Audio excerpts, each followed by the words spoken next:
Hello बच्चों, let's see this question and question says the E naught values in respect of electrodes of chromium that is Z is equal to 24, manganese Z is equal to 25 and iron Z is equal to 26 are हमको ये जो value दे रखी है इनकी E note value दे रखी है जैसे chromium 3 positive 2 positive की वैल्यू कितनी है नेगेटिव नहीं minus 0.4 volt and for manganese के लिए ये वैल्यू है plus 1.5 volt and for iron के लिए वैल्यू है ये plus 0.8 volt, right?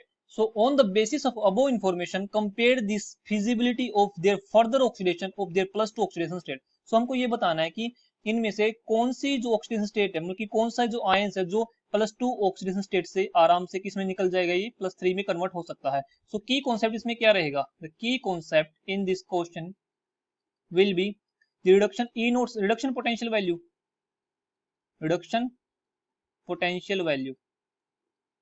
reduction potential value, right? Or you can say that E naught values. ठीक है, तो ये जो वैल्यू है ये कौन सी वैल्यू है? सारी की सारी रिडक्शन पोटेंशियल वैल्यू है, स्टैंडर्ड रिडक्शन पोटेंशियल वैल्यू. और इसका मतलब क्या हुआ? रिडक्शन का मतलब होता है कि इलेक्ट्रॉन को एक्सेप्ट करना. सो मैं बोल सकता हूँ कि जिस स्पीसीज की रिडक्शन पोटेंशियल वैल्यू ज्यादा हाई है तो वो इलेक्ट्रॉन को उतनी जल्दी एक्सेप्ट करेगा. जैसे मैं बोलूँ यहाँ पर हमारे पास ई नोट ऑफ किसके लिए लिखूं मैं? अगर मैं लिखूं Cr3 पॉजिटिव से इसके लिए Cr2 पॉजिटिव के लिए इसकी रिडक्शन पोटेंशियल वैल्यू कितनी दे रखी है? Negative 0.4 volt. इसी तरह अगर मैं बोलूं कि ई नोट ऑफ मैग्नीज के लिए कितनी वैल्यू दे रखी है? Mn3 पॉजिटिव से Mn2 पॉजिटिव इसकी रिडक्शन पोटेंशियल की वैल्यू है प्लस 1.5 वोल्ट.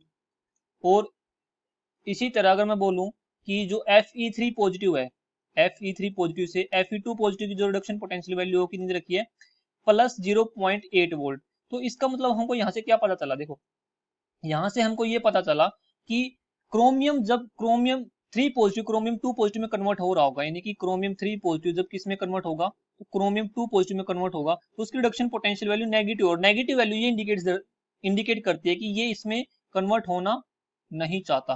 दैट मीन्स ये जो Cr2 पॉजिटिव वैल्यू है Cr2 पॉजिटिव इसमें स्टेबल नहीं है और यू कैन सेट ये अनस्टेबल है. ये नेगेटिव वैल्यू ये शो करती है. तो मैं बोल सकता हूं कि जिसकी रिडक्शन पोटेंशियल वैल्यू ज्यादा so I can write here more is the reduction potential value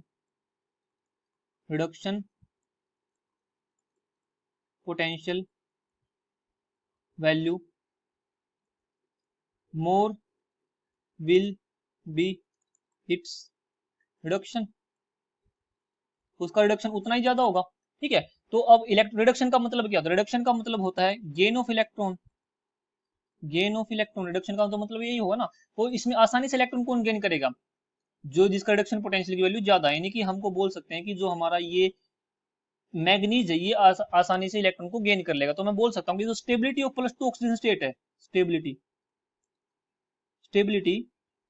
of plus 2 oxidation state plus 2 oxidation state की स्टेबिलिटी क्या रहेगी? सबसे ज्यादा स्टेबल कौन होगा?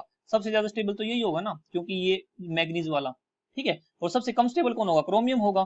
तो मैं बोल सकता हूँ कि यहाँ से जो स्टेबिलिटी ऑफ ऑक्सीजन स्टेट आएगी वो Cr2 पॉजिटिव क्या होगा? सबसे कम स्टेबल होगा. उसके बाद क्या होगा? हमारा Fe2 पॉजिटिव होगा. और उसके बाद सबसे ज्यादा स्टेबल कौन होगा? सबसे ज्यादा स्टेबल होगा हमारा Mn2 पॉजिटिव. अब क्वेश्चन में क्या पूछ रखा है? क्वेश्चन में पूछ रखा है compare the feasibility of further oxidation of plus 2 oxidation state. यानी कि क्वेश्चन में ये पूछ रखा है कि इनमें से कौन सी स्पीसीज जो प्लस 2 से प्लस 3 में जाना चाहेगी. तो देखो यहाँ पर तो हमारे पास जो मैग्नीज है मैग्नीज तो इस प्लस 2 में तो ज्यादा स्टेबल है ना. और जो चीज स्टेबल है तो वो अनस्टेबल की तरफ क्यों जाना चाहेगी? तो इसलिए जो हमारी जो फर्दर ऑक्सीडेशन होगी तो यहाँ पर मैं लिख सकता हूँ further oxidation of plus 2 two plus 3 में कौन सी होगी? तो इसमें जो ऑर्डर होगा रिवर्स हो जाएगा क्योंकि जो चीज स्टेबल है तो वो कम जाना चाहेगी. तो मैं बोल सकता हूँ कि मैग्नीज जो 2 पॉजिटिव होगा मैग्नीज 2 पॉजिटिव उसकी फिजिबिलिटी कम होगी. और उससे ज्यादा फिजिबिलिटी किसकी होगी? जाने की उससे ज्यादा फिजिबिलिटी होगी आयरन की Fe2 पॉजिटिव की. और सबसे ज्यादा फिजिबिलिटी किसकी होगी?